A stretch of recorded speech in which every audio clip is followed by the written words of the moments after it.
ज़्यादा आसान है। अगर आपने मध्य बिंदु प्रमेय का विलोम पढ़ा है तो, नहीं पढ़ा तो अभी पढ़ा देंगे, कोई बात नहीं। तो यहाँ पे हम लिख लेंगे सवाल नंबर 4। ये क्या रखा है कि ABCD क्या है, एक समलंब है। समलंब क्या होता है वो आपको हमने पहले ही बता चुके हैं, जिसमें AB समांतर किसके, CD के, मतलब ये भुजा इस भुजा के समांतर, ऐसा हमें दे रखा है। साथ ही BD, अब BD कहाँ है, ये रहा देखो, B और D एक विकर्ण है, विकर्ण हो गया, कोई बात नहीं। और ई भुजा AD का मध्य बिंदु, जो ई है AD का मध्य बिंदु है, ऐसा हमें यहाँ पे दे रखा है। तो हमें क्या करना है, ई से होकर एक रेखा AB के समांतर खींची जाती है। ई से होकर, ई से एक रेखा AB के समांतर, मतलब ये इसके समांतर रेखा, ये वाली इसके समांतर खींची गई है, जो EF है, जो इसको हमने नाम दे देंगे F, जो खींची गई है, समांतर खींची गई है। BC को F पर प्रतिच्छेद करती है, जो BC है इसको F पर प्रतिच्छेद करती है, BC को F पर प्रतिच्छेद करती है। तो दर्शाइए कि F भुजा BC का मध्य बिंदु है। तो सबसे पहले बच्चों में आप जो हमें दे रखा है वो लिख लेते हैं। साइड दो चीज़ दे रखी है, जो AB है, सबसे पहले मैं जो दे रखा है वो लिख लेता हूँ। ये बच्चों आगे मैं इसका यूज़ करूँगा तभी लिखा जा रहा है। जो AB है, ठीक है, CD का मध्य, CD है, समांतर है, और जो E है ये क्या है, मध्य बिंदु है, हमें ऐसा दे रखा है। तो हम लिख सकते हैं जो AE बराबर लिख सकते हैं किसके, AE बराबर लिख सकते हैं DE के, D के बराबर है। क्यों भाई, मध्य बिंदु है, इसको मैं यूज़ करूँगा बच्चों, इसलिए मैंने लिख दिया है। तो अब बच्चों जो हमें बोला गया था सवाल में, क्या बोला गया कि जो AB है, AB समांतर CD के, ऐसा हमें बोला गया है, ठीक है, कोई दिक्कत नहीं होनी चाहिए। और बोला गया है कि भाई देखो, ध्यान से देखना, मध्य बिंदु है और E से होकर एक रेखा AB के समांतर खींची गई है। ई से होकर एक रेखा AB के समांतर खींची गई। तो हम लिख सकते हैं जो AB समांतर किसके है, AB समांतर हो गई बच्चों किसके, EF के समांतर है, ऐसा इन्होंने बोल रखा है। अब ध्यान से देखना भाई, देखो AB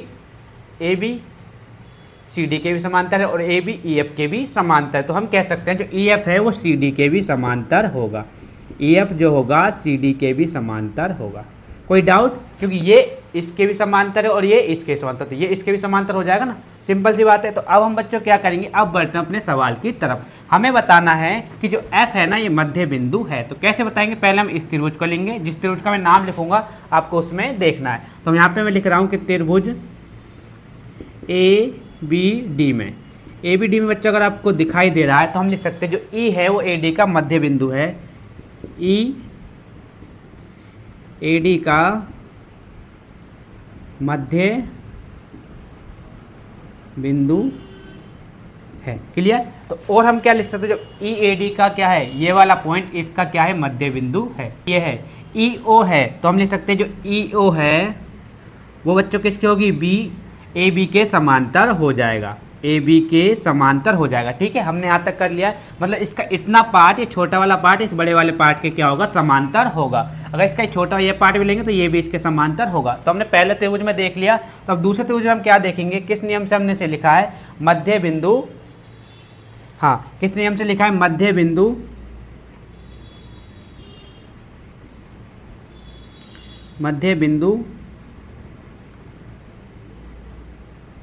प्रमेय के विलोम के अनुसार, विलोम के अनुसार, ठीक है बच्चों। हमने इसको तो सिद्ध कर लिया कि जो भाई ये है OD है और BO है, क्या है, OB क्या है, इसका मध्य बिंदु है, इतना हमने यहाँ पर सिद्ध कर लिया। तो हम चाहे से लिख भी सकते हैं कि जो O है BO है, BD का क्या है, मध्य बिंदु है, ये हम लिख लेते हैं यहाँ पे। जो O है, जो बच्चा O है वो क्या है, BD का मध्य बिंदु है, BD का मध्य बिंदु है, क्लियर। इतना तो हमने सिद्ध कर लिया। अब हमें क्या करना है, हमें दिखाना क्या है कि F क्या है, FB BC का मध्य बिंदु है। तो इसे हम कैसे करेंगे, इसमें ये त्रिभुज लेंगे BCD में। तो यहाँ पे मैं लिख रहा हूँ कि त्रिभुज BCD में हमें क्या देखा, सबसे पहले हमने इसको सिद्ध किया है कि OB OD का क्या है, देखो यहाँ पे देखा है OBD का मध्य बिंदु। तो यही लिख सकते हैं कि OBD का मध्य बिंदु है, OBD का मध्य बिंदु है। ये हमने सबसे पहले यहाँ पे हमने सिद्ध कर रखा है, तो इसको ही हमने यहाँ से लिख लिया। जब भाई ये इसका मध्य बिंदु अब समांतर क्या हो जाएगा, ये वाला ओ एफ सी डी के समांतर है, ओ एफ सी डी के समांतर है, ऐसा हमने यहाँ पे सिद्ध कर दिया। जब समांतर है तो जो बिंदु एफ है वो बी सी का क्या हो जाएगा, मध्य बिंदु हो जाएगा। अब लिखेंगे क्या, मध्य बिंदु, ये सेम लाइन यहाँ से उठा के मुझे यहाँ पे लिख देना, बस बात खत्म। ये दिखाई दे रहा है मध्य बिंदु प्रमेय के अनुसार, मध्य बिंदु प्रमेय के विलोम के अनुसार, बच्चों विलोम लिखना है, मतलब ये उसका उल्टा है, विलोम के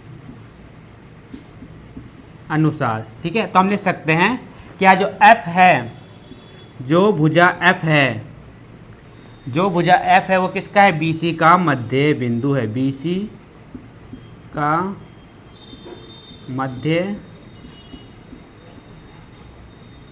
बिंदु है। क्लियर बच्चों, इतना आपको मैंने क्लियर कर दिया कि जो F हमें बताना था कि F क्या है, BC को F पर प्रतिच्छेद करती है, तो दर्शाइए कि F भुजा बोलो चाहे इसे F बिंदु बोलो, BC का क्या है, मध्य बिंदु है। यहाँ पे लिखा है BC का क्या है, मध्य बिंदु, यही हमें सिद्ध करना था। तो बच्चों मैंने यहाँ पे इसे सिद्ध कर दिया। तो अब क्या करोगे बच्चों, एक बार इसका स्क्रीनशॉट लो और बाकी के सवाल हम आगे देखते हैं। तो बच्चों अब हम देखेंगे सवाल नंबर 5। सवाल नंबर 5 में क्या देखा, एक समांतर चतुर्भुज ABCD। तो ABCD क्या है बच्चों, एक समांतर चतुर्भुज आपको दिखाई दे रहा है इसमें, जिसमें E और F, E कहाँ है, E और F AB और CD के मध्य बिंदु है। मतलब AB का मध्य बिंदु क्या है, E है, और CD का मध्य बिंदु क्या है, F यहाँ पे हमें दे रखा है। जैसा ये रेखाखंड AF, ये रेखाखंड AF इसकी बात हो रही है, और CF यानी इस वाले की बात हो रही है। विकर्ण VD का है, B से लेकर D तक विकर्ण इस वाले की बात हो रही है, को समत्रिभाजित करता है। त्रिभाजित मतलब बच्चों यहाँ पे लिखा है कि 3 भागों में बांटता है। अब ध्यान से देखना बच्चों, जो हमारा टारगेट रहेगा ना इस सवाल में, जो हमारा इसमें टारगेट रहेगा, मैं आपको उसको बता देता हूँ। हमें बताना है जो ये विकर्ण है, ये वाला DP, PQ और QB है ना, 3 भागों में बटा हुआ है, और ये क्या है, आपस में बराबर है, ऐसा हमें इसमें सिद्ध करना है। टारगेट हमारा ये रहेगा, इसको इसको और इसको हमें क्या करना है, तीनों बराबर भागों में बराबर करके हमें दिखाना है। तो हम करेंगे कैसे, सबसे पहले जो हमें सवाल में दे रखा है वही यहाँ पे लिख लेंगे कि ABCD क्या है, एक समांतर चतुर्भुज है। यहाँ से मैं लिख रहा हूँ ABCD एक समांतर चतुर्भुज है। कोई डाउट, जब समांतर चतुर्भुज है तो हमें पता है कि भाई जो AB के समांतर हो जाएगी, AB के समांतर CD हो जाएगा। क्लियर, ठीक है। और हमें क्या दे रखा है, AB, हाँ AB के समांतर CD हो गया, तो हम लिख सकते हैं जो AB के बराबर भी क्या हो जाएगा, AB बराबर क्या हो जाएगा, CD भी हो जाएगा। ठीक है, ये समांतर चतुर्भुज का नियम होता है। ठीक है, क्लियर, यहाँ तक आपको समझ में आ गया। अब हम आगे बढ़ते हैं ना। अगर मैं देखो भाई, देखो ये लाइन, पूरी लाइन इस पूरी लाइन के बराबर है, तो मैं लिख सकता हूँ अगर इसका छोटा वाला पार्ट, ये छोटा पार्ट, इस छोटे पार्ट के भी तो क्या होगा, समांतर होगा। सिंपल सी बात है, क्योंकि ये क्या है, समांतर चतुर्भुज है। तो मैं लिख सकता हूँ, क्या लिख सकता हूँ, जो AE है, AE बच्चों समांतर हो जाएगा किसके, हाँ FC के या CF के समांतर हो जाएगा, CF के समांतर है। क्लियर, इतना आपको समझ आ गया। मतलब इसका एक छोटा भाग उस छोटे भाग के क्या हो गया, समांतर है, ऐसा हमें यहाँ पे दे रखा है। ठीक है, आगे हम क्या लिखेंगे, आगे लिख सकते हैं जो भाई क्या दे रखा है, जब ये इसका समांतर है तो ये इसका बराबर भी हो जाएगा। कैसे बराबर होगा, ध्यान से देखना। हम लिख सकते हैं, क्या लिखेंगे, जो AE है, ठीक है, बराबर हम क्या लिख सकते हैं, 1/2 AB। ध्यान से देखना, जब मैं AB का आधा करता हूं तो मैं AE लिख सकता हूं। सिंपल सी बात है, जब इस लाइन का मैं आधा कर सकता हूं, क्योंकि ये क्या है, मध्य बिंदु है, मध्य बिंदु, ऐसा हमें सवाल में दिया है। और जो F है ये भी मध्य बिंदु है, मध्य बिंदु। ठीक है, क्लियर, इतना आपको समझ में आ गया। तो अब हम क्या करते हैं, आगे बढ़ते हैं। ऐसे हम उसके साथ कर सकते हैं, F के साथ भी कर सकते हैं। हम लिख सकते हैं, क्या लिख सकते हैं, जो D है, DC है, CD लिखो, CD लिखा, CD लिखो, CD बराबर 1/, सॉरी CD क्यों, हम लिखेंगे CF बराबर हम लिख देंगे बच्चों किसके, 1/2 CD के बराबर लिख देंगे। अब ध्यान देखो, जब मैं सी डी का आधा करता हूँ तो मुझे ये वाला चाहिए, इसी को ही लिखेंगे ना, सी एफ, तो मुझे सी एफ चाहिए यहाँ से, तो मैंने यहाँ से क्या लिख लिया, सी एफ को उठा के लिख लिया। ठीक है, यहाँ पे देखो भाई ये इसके बराबर भी और ये इसके समांतर भी है, ऐसा हमें यहाँ पे दे रखा है। देखो यहाँ पे इसके समांतर भी और यहाँ पे ये आपस में बराबर, तो हम लिख सकते हैं जो ए ई है वो बच्चों बराबर भी किसके है, सी एफ के बराबर है। इसको हम कर लेंगे बॉक्स में बंद। ठीक है, ये हमारी काम की चीज है, तो इसे हम आगे देखेंगे। देखेंगे किस तरह से। तो ये हमारी काम की, हमने इसको यहाँ पे बॉक्स में बंद कर लिया। देखो हमने क्या करना है, इसकी इस भुजा को इस भुजा के समांतर भी कर लिया ए के, और इस भुजा को इस भुजा के हमने बराबर भी कर लिया। जब भी हम किसी चतुर्भुज में दो आमने सामने की भुजा को समांतर भी कर लें और बराबर भी कर ले, तो वो क्या हो जाता है, एक समांतर चतुर्भुज हो जाता है। अब जो बच्चों में यहाँ पे लिखूंगा ना, वो काम की चीज है आपकी, उस चीज को आप पकड़ना। ठीक है, तो यहाँ पे मैं लिख रहा हूँ जो ए ई है, ए ई सी एफ, ए सी एफ एक समांतर चतुर्भुज है, एक समांतर चतुर्भुज है। क्लियर, इतनी बात आपको समझ में आ गई। क्यों भाई, देखो ये भुजा इसके समांतर भी और ये भुजा बी सी सी एफ इसके बराबर भी है, तो इसलिए समांतर चतुर्भुज तो हम लिख सकते हैं जो ए ई है बच्चों, जो ए एफ है, सॉरी जो ए एफ है वो भाई समांतर किसके हो जाएगी, ए एफ बच्चों समांतर हो जाएगी किसके, ई सी के समांतर हो जाएगी। ऐसा हमने यहाँ से लिख लिया। क्लियर, कोई डाउट नहीं होना चाहिए। तो इतना आपको समझ में आ गया, इसकी पूरी भुजा इस पूरी भुजा के क्या है, समांतर हो गया। अब हम बढ़ते आगे। अब बच्चों इसमें से आप एक त्रिभुज उठा लो बस, है ना। हमारा मेन टारगेट क्या है, जो मैंने आपको पहले बोला था कि इसको डीपी को, पीक्यू को और बीपी को हमें क्या करना है, तीन भागों में बराबर भागों में बराबर करके दिखाना है। तो आपको वहां पे एक त्रिभुज दिखाई दे रहा होगा, आप कोई भी त्रिभुज यहाँ से उठा सकते हो। तो देखो जिसमें दो लाइन आ जाए, है ना, तो इसमें पहले हम इसको लेंगे ए पी बी में, ध्यान से देखना बस, त्रिभुज ए पी बी में। अब ए पी बी में मैंने ले लिया ए पी बी में। तो अब बच्चों आप ध्यान से देखोगे, हमने यहाँ पे पहले सिद्ध कर रखा है। देखो यहाँ पे कर रखा है जो ए एफ है वो सी ई, हाँ सी, सॉरी जो ए एफ है वो किसके, सी, हाँ ई सी के क्या है, समांतर है। मतलब भाई देखो ये पूरी भुजा इस पूरी भुजा के समांतर है। क्लियर, कोई डाउट नहीं। तो आगे हम देखेंगे उसका छोटा वाला पार्ट इस छोटे वाले पार्ट के समांतर होगा, जो मैं यहाँ पे लिखूंगा आपको समझ में आएगा। जो एपी है बच्चों, एपी समांतर किसका हो जाएगा, ई क्यू के समांतर हो जाएगा, क्योंकि पूरी लाइन के समांतर है, तो इसका छोटा भाग छोटे भाग के समांतर हो जाएगा। इतना आपको समझ में आ गया। तो अब हम लिख सकते हैं जो ई है। अब बच्चों यहीं से आपका सवाल हो गया, बस हो गया काम आपका। ई ए बी का मध्य बिंदु है, ई ए बी का मध्य बिंदु है। देखो बच्चों जैसा मैंने आपको बोला ना, तो यहाँ पे मध्य बिंदु पहले इसलिए लिखा गया कि जिससे आपको समझ में आए किसकी बात कर रहा हूँ। ठीक है, और आपको सवाल में भी आप देखोगे तो यहाँ पे पता चल रहा है कि ई और एफ क्या है, मध्य बिंदु है। ठीक है, मैंने यहाँ से लिख लिया। तो हम लिख सकते हैं मध्य बिंदु प्रमेय के विलोम के अनुसार, यहीं से आपका सवाल हो जाएगा। मध्य बिंदु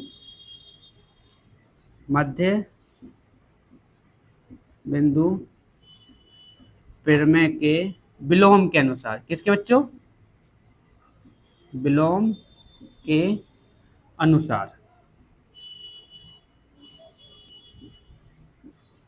अनुसार बच्चा क्या हो जाएगा, Q को भी इसका PB का मध्य बिंदु बनना पड़ेगा। ऐसे विलोम इसका मध्य बिंदु प्रमेय का विलोम कहता है। तो हम लिख देंगे Q है, जो बच्चे जो Q है ना भाई वो PQ का क्या है, PQ का नहीं PB का मध्य बिंदु है, है। ठीक है, इतना आपको क्लियर हो गया। तो इससे हमें क्या पता चलता है कि देखो भाई देखो EB क्या है, मध्य बिंदु, और PB क्या है, QB क्या है, मध्य बिंदु है। तो मैं इसको इसके बराबर लिख सकता हूँ। कैसे लिखना है यहाँ पे हम देखेंगे। हम लिख सकते हैं जो PQ है ना, PQ बराबर हो जाएगा किसके, BQ के बराबर हो जाएगा। क्लियर, पहली बात इसको अंडरलाइन इसलिए कर रहा हूँ कि इसको हम आगे यूज में लेंगे। इतना आपको समझ में आ गया। ठीक है, ये हमने यहाँ पे कर दिया। देखो इस वाले पार्ट को PQ को हमने इसके बराबर कर लिया, लेकिन हमारा जो बच्चा है मैंने कहा तीन भागों में करना है, तो DP हमें इसको ही बराबर करके दिखाना। तो वो हम कैसे करेंगे, अब हमने इस वाले त्रिभुज को लिया था, अब हम कौन सा लेंगे, ध्यान से देखना, CQD में। बस यहीं से आपका काम हो जाएगा। जो काम हमने इसमें किया है वही काम हमें इसमें करना है। तो मैं यहाँ पे लिख रहा हूँ, आपको समझ में आ जाएगा। तो यहाँ पे लिखेंगे त्रिभुज CQD में। अब बच्चों देखो मैं पहले आपको समझा दूं, हिंट दे देता हूँ, है ना। इंटरेस्ट में क्या दे रहा हूँ, देखो सी क्यू डी में हमें पता है कि देखो भाई क्या पता है, इसका एफ पी इसके समांतर है, क्योंकि पूरी लाइन पूरी के समांतर है, तो इसका ये वाला पार्ट इसके समांतर होगा। क्लियर। एफ हमें पहले से मध्य बिंदु दे रखा है, तो मध्य बिंदु विलोम के अनुसार पी को भी क्या बनना पड़ेगा, जैसे हमने क्यू को किया ना, मध्य बिंदु विलोम के अनुसार पी भी क्या है, डी क्यू का मध्य बिंदु है। और सवाल हमारा हल हो गया। तो मैं यहाँ से लिखूंगा क्या बच्चों, यहाँ से मैं लिखूंगा जो पी है, पी एफ या एफ पी लिख लो, पी एफ समांतर किसके है, सी क्यू के समांतर है, सी क्यू के समांतर है, ऐसा हमने लिख लिया। और हम क्या लिख सकते हैं, जो एफ है, एफ सी डी का मध्य बिंदु है ना, तो हम यही लिखेंगे जो एफ है, एफ सी डी का मध्य बिंदु है। क्लियर, कोई डाउट। जब एफ सी डी का मध्य बिंदु है तो मध्य बिंदु परिमेय के विलोम के अनुसार जो मैंने यहाँ लिखा वही हमें यहाँ पे लिख देना है। तो यहाँ पे मैं करा रहा हूँ बच्चों, यहाँ से आप देख लेना, ठीक है। मध्य बिंदु प्रमेय के विलोम के अनुसार, मध्य बिंदु प्रमेय के विलोम के अनुसार, विलोम के अनुसार ये क्या हो जाएगा, जो P है ना, P को भी डी क्यू का मध्य बिंदु बनना पड़ेगा, ऐसा ये नियम कहता है। तो हम लिख देंगे कि जो P है भाई वो डी क्यू का मध्य बिंदु है। क्लियर, कोई डाउट नहीं होना चाहिए, है ना। जब देखो भाई P इसका मध्य बिंदु बन गया तो हम लिख रहा हूँ डी पी बराबर डी क्यू, लिख सकते हैं भाई बहुत आसानी से कि भाई डी पी है ना जो, वो पी क्यू के बराबर है, पी क्यू के बराबर है। ठीक है। अब बच्चों हमें क्या करना, ध्यान से देखना, समझने वाली बात यहीं पे, यहीं से आपका सवाल ही खत्म हो जाएगा। देखो जो पी क्यू है, पी क्यू हाँ बी क्यू के बराबर है, मतलब जो पी क्यू है इतना सा पार्ट इस पार्ट के बराबर है। क्लियर है ना। तो मैं इसको सबसे पहले इसी को लिख लेता हूँ, फिर आपको समझ आ जाएगा ना। जो पी क्यू है वो बी क्यू के भी क्या है, बराबर है, कोई दिक्कत नहीं, लिख लिया, कोई डाउट नहीं भाई, लिख लिया जैसा आपने बोला सर, मैंने आपने लिख लिया यहाँ पे ना। आगे हम देखेंगे वो जो पी क्यू है, मतलब यही पी क्यू ये डीपी के भी बराबर, मतलब जो पी क्यू है डीपी के भी बराबर। तो हम लिख सकते हैं ना, इसकी जगह आप इसको ना लिख देंगे, डीपी को यहाँ पे हम लिख सकते हैं, क्योंकि तीनों भुजा आपस में क्या है, बराबर ही है। ये ही हमें इसमें प्रूव करना था। समत्रिभाजित मतलब समान तीन भागों में इसको बांटा जाता है, किसको, विकर्ण बीडी को समान तीन भागों में बांटा जाता है। देख लो भाई, समान तीन भागों में तीनों हमने निकाल लिया। तो अब हम क्या करेंगे बच्चों, एक बार इसका स्क्रीनशॉट लोगे तो उससे पहले मैं आपको बता दूं तो बच्चों ये जो इसका जो सवाल नंबर 5 है ना, मोस्ट इंपॉर्टेंट है। कौन सा, मोस्ट इंपॉर्टेंट क्वेश्चन। और सवाल नंबर जो 6 होगा, ये तो 5 है, और जिसके बाद जो 6 होगा बच्चों वो भी क्या है, मोस्ट इंपॉर्टेंट क्वेश्चन है। हर बार प्रीवियस ईयर में पूछा गया है, बार बार 5 बार सवाल नंबर 6 बार बार पूछा गया है। ठीक है। तो बच्चों इनके आपको जमकर प्रैक्टिस करनी है। तो आप क्या करेंगे, एक बार इसका स्क्रीनशॉट लेंगे और इसका जो लास्ट सवाल है स्पेशल का वो भी आगे देखते हैं। नंबर 6 बच्चों मोस्ट इंपॉर्टेंट सवाल है, सवाल नंबर 5, और सवाल नंबर जो 6 है मोस्ट इंपॉर्टेंट सवाल है। तो इसमें हम इसको पढ़ेंगे, उसके हम डायग्राम भी बनाएंगे, क्योंकि बच्चों को डायग्राम बनाना नहीं आता, जो एग्जाम में आता है वो पता है, उनको समझ नहीं आता इसके डायग्राम किस तरीके से बनेगी, क्योंकि डायग्राम बनाना भी एक कला है। तो यहाँ पे हम देखा एबीसी क्या, एबीसी क्या, एक त्रिभुज है जिसका सी कोण क्या है, समकोण है। क्लियर, पहली बात हो गई। तो मैं क्या करूंगा बच्चों, देखो यहाँ पे बनाऊंगा और आपको यहाँ पे समझ भी आएगा। तो यहाँ से हमने क्या ले लिया, एक त्रिभुज बनाना है हमें। क्लियर, दिखाई दे रहा है। चलो इसको हम छोटा कर लेते, ठीक है। जिसका हमें बोला कि सी कोण क्या है, समकोण है। इसको सबसे पहले सी नाम दे दो, इसे ए बोल दो और इसे बोल दो बी। ठीक है, क्लियर, इतना समझ आएगा। सी कोण समकोण है। कर्ण ए बी को, तो कर्ण ए बी कहाँ है बच्चों, ये वाला इसका कर्ण हो गया। ए बी का मध्य बिंदु क्या है, मध्य बिंदु हमें देखा एम, इसको यहाँ पे हमें देखा मध्य बिंदु क्या है, एम है। क्लियर, यहाँ तक आपको समझ में आ गया। मध्य बिंदु से होकर बीसी के समांतर, मतलब इस भुजा के समांतर, ये लो भाई, इस भुजा के हमने समांतर लाइन खींच दी, मध्य बिंदु से बीसी के समांतर हमने लाइन खींच दी, कोई डाउट नहीं होना चाहिए, है ना। हाँ, खींची गई रेखा एसी को AC को D पर प्रतिच्छेद करती है, इसका नाम क्या दे रखा है, इन्होंने बोला कि D पर प्रतिच्छेद करती है। इस तरीके से बच्चों आपको क्या करनी है, एग्जाम में ड्राइंग इसकी बनानी है। तो इसके हमें 3 पार्ट दे रखे हैं, वही हम यहाँ पे देखेंगे। D भुजा AC का मध्य बिंदु है, ये हमें यहाँ पे सिद्ध करना है फर्स्ट पार्ट में। तो फर्स्ट बच्चों मैं लिख लेता हूँ जो हमें दे रखा है। तो लिखना क्या है, बहुत आसान है। ABC क्या है, एक त्रिभुज है, वही लिखना है बस, और कोई दिक्कत नहीं है। त्रिभुज ABC में, क्लियर। हाँ, तो हम क्या लिख सकते हैं, जो M है वो AB का क्या है, मध्य बिंदु है, मध्य बिंदु है। कोई डाउट, क्योंकि हमें सवाल में देखा है कि AB का मध्य बिंदु क्या है, M हमें दे रखा है। तो इसका हम क्या लिख सकते हैं कि मध्य बिंदु प्रमेय के विलोम के अनुसार। बस हो गया सवाल बच्चों, यहीं पे खत्म हो गया फर्स्ट वाला। तो मध्य बिंदु प्रमेय के विलोम के अनुसार, के विलोम के अनुसार, विलोम के अनुसार बच्चों हम कह सकते हैं जो D है वो AC का मध्य बिंदु है। जो D है वो AC का मध्य बिंदु है, क्लियर। ये D है, ये भी क्या हो गया, AC का मध्य बिंदु हो गया। तो हम क्या, हमें और भी दे रखा है भाई, देखो DM समांतर क्या हो जाएगा, पहले से हमें दे रखा है कि DM समांतर किसके हो जाएगा, BC के समांतर हो जाएगा। ऐसा हमने यहाँ पे लिख लिया। फर्स्ट पार्ट आपका सोल्व हो गया है, ठीक है। अब हम देखेंगे सेकंड पार्ट। तो यही दे रखा है, तो है ना, हम इसको ऐसे कैसे यहाँ पे लिख लेते हैं। क्या दे रखा है कि जो MD है, MD लंब है किस पर, AC पर लंब है। लंब का मतलब क्या है बच्चों, ये बोल रहा है कि यहाँ पे 90 डिग्री का कोण बना रहा है, मतलब इधर भी बनेगा तो इधर भी 90 डिग्री का कोण बनेगा, ठीक है। पर लेकिन हमें बच्चों ऊपर वाला देखना है। तो हम देखेंगे कैसे बच्चों, बहुत आसान सवाल है। सबसे पहले तो जो हमने यहाँ पे निकाला ना, मैं इसको यहाँ पे लिख लेता हूँ। क्या क्या हमने सिद्ध किया था कि जो MD है वो समांतर है किसके, BC के समांतर है, BC के समांतर है। ऐसा हमने यहाँ पे निकाल लिया। तो हम कह सकते हैं जो AC है, AC हाँ, AC क्या है, एक तिर्यक रेखा, AC एक तिर्यक रेखा है। AC एक तिर्यक रेखा कैसे, अब बच्चों मैं आपको समझाता हूँ। मान लो ये क्या है, छोटा कर लेते हैं, ये यहाँ पे C है, तो ये 90 डिग्री का कोण है, और यहाँ पे क्या है, ये है, ठीक है। तो यहाँ पे तो बच्चों 90 डिग्री का कोण बनेगा, क्योंकि देखो भाई ये भी यहाँ पे देखो इस तरीके से L बन रहा है, और यहाँ पे देखो इस तरीके से L बन रहा है। आप ऐसे भी इसकी पहचान कर सकते हो। तो हम लिख सकते हैं, इसको लिखना कैसे है, तरीका समझ लो, बस हो जाएगा आपका सवाल। AC बराबर, मतलब AC हमारा कितना है, 90 डिग्री, क्लियर। तो जो ये वाला भी कितना होगा, 90 डिग्री। और क्यों, कारण क्या है, AC क्या है, एक तिर्यक रेखा है, इसलिए ये भी क्या हो जाएगा, 90, और ये भी 90 हो जाएगा। तो लिखेंगे किस तरीके से, जो एंगल ADM है वो भी कितना होगा, 90 डिग्री हो जाएगा। ऐसा हम यहाँ पे लिख लेंगे, क्लियर।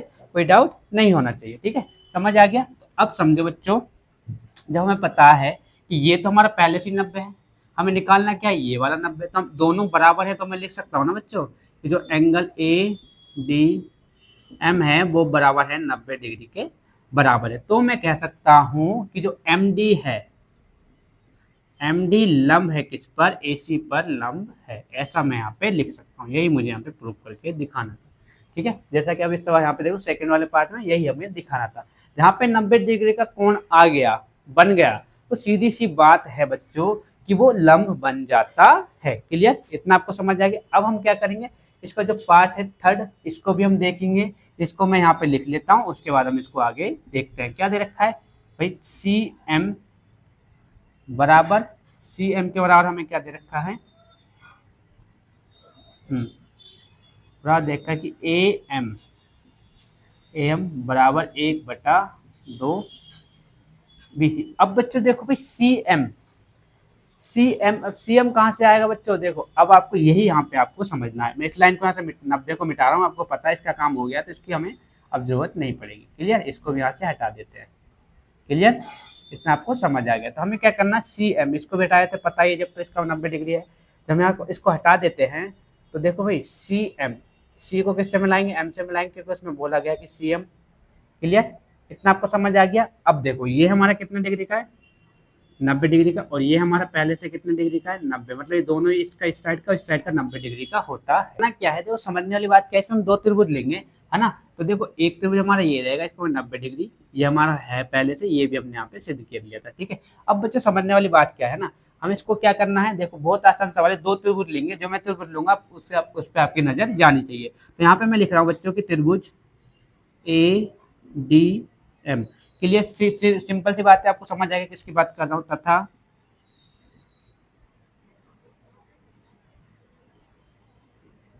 तथा त्रिभुज कौन सा बच्चों, सी डी एम में, त्रिभुज सी डी एम में। अब अगर बच्चों हम दो त्रिभुज ले लिए, कौन से, एक ये वाला त्रिभुज, एक ये वाला, तो आपको दिखाई देगा जो डी एम है दोनों में आ रहा है, तो इसी को लिख दो सबसे पहले बच्चों। जो डी एम है, डीएम वो वाला डीएम नहीं जो देश में जिले में होता है, वो वाला डीएम नहीं, दूसरा डीएम है, ठीक है बच्चों, तो उस पर मत जाना। जो डीएम है वो डीएम के क्या है, बराबर है, क्यों, उभयनिष्ठ, उभयनिष्ठ,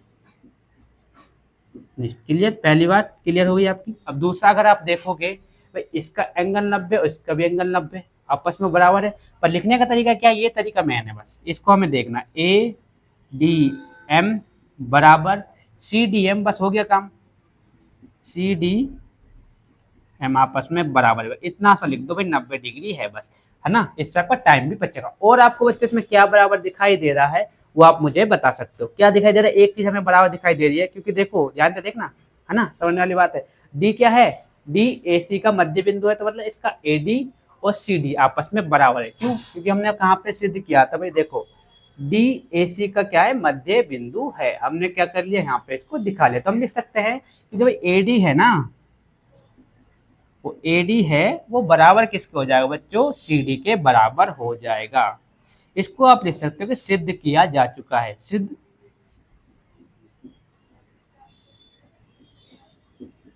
किया जा चुका है, ठीक है बच्चों। इतना क्लियर हो गया, तो हम लिख सकते हैं जो हमें क्या लिखना था कि त्रिभुज ए बी सी सर्वांग सम हो गए, क्लियर, इतना आपको बात पता चल गया है ना। मुझे इसका नाम लिख लेंगे, बस हो गया काम हमारा, त्रिभुज ए डी एम एम सर्वांग सम हो जाएगा किसके बच्चों, सर्वांग सम हो जाएगा किसके, हाँ सी डी एम के सर्वांग सम हो जाएगा, सी डी एम के क्या हो गया, सर्वांग सम हो गया, क्लियर। तो हम लिख सकते हैं कि इसकी ये वाली भुजा ए एम बराबर हो जाएगी सी एम के बराबर हो जाएगी, किस नियम से, सीपीसीटी नियम से। जैसा कि मैंने आपको बता रखा है, सीपीसीटी नियम जो बच्चा होता है, जब दो त्रिभुज सर्वांग सम हो जाते हैं, उनकी संगत भुजाएं और संगत कोण आपस में बराबर होते हैं, ऐसा यहाँ पे रूल हमारा होता है। तो वही यहाँ पे लगाएंगे बच्चों, यहाँ से देखना है, तो हम लिख सकते हैं जो ए एम है, ए एम क्या हो गया, ए एम बराबर हो जाएगा सी एम के बराबर हो जाएगा, ठीक है। फर्स्ट वाला हमें यही करना था कि जो, हाँ इसको आप बदल भी सकते हो, सी एम को इधर कर लो, एम को इधर कर लो, कोई फर्क नहीं है, ठीक है, इसको हम कैसे भी कर सकते हैं, ठीक है। तो हम लिख दिया ए एम बराबर सी एम के बराबर, फर्स्ट वाला पार्ट हमारा हो गया। तो इसको हम नाम दे देंगे समीकरण 1, क्लियर। और हमें पता है कि जो एम है ए बी का मध्य बिंदु है, एम ए बी का मध्य बिंदु है, ठीक है बच्चों। हमें पहले से पता है जो m है ए बी का मध्य बिंदु है, हम यहाँ पे दे रखा है, तो मैं लिख सकता हूँ जो ए एम है, ए एम आधा किसका है, ए एम आधा है 1/2 ए बी का आधा है। इस बात को बच्चे ना बच्चे समझ नहीं पाते, मैं कैसे ये चीज हमने कहाँ से लिख दी, ठीक है ना। जो ए एम है मतलब ये पूरी भुजा क्या है, ए बी, है ना, अगर इसका मैं आधा करूँ, ए एम इसका आधा हो गया, चाहे बी एम लिखो, ये इसका आधा हो गया ए बी का, तो ये इसका क्या है, ये ए बी का आधा क्या है, ए एम यहाँ पे दे रखा है, तो इसको हम नाम दे देंगे समीकरण 2, समीकरण 2। अब हम लिखेंगे बच्चों, सवाल हो गया हमारा यहाँ पे, समीकरण 1 एवं समीकरण 2 से। अगर आप ध्यान से देखोगे समीकरण 1 क्या थी हमारी, ये वाली, तो इसको उठा कर यहाँ रखना, बस हो गया काम, है ना। तब इसको मैं पलट के लिख देता हूँ, जिससे आपको कंफ्यूजन ना हो कि सर इसमें तो ऐसा बोला गया, आपने कैसे लिखा है। तो इसको पलट के मैं लिख रहा हूँ, सी एम बराबर ए एम, क्लियर, कोई डाउट। और समीकरण 2 क्या है हमारी, देखो भाई, ये तो हमारे पास पहले से ही आ गया, यहाँ पे कोई दिक्कत नहीं होनी चाहिए ना। अब CM तो हमें पहले ये चाहिए था, ये समीकरण इससे आ ही गया, कोई दिक्कत नहीं है। तो हम लिखना क्या है, बस इसको हमें लिखना है 1/2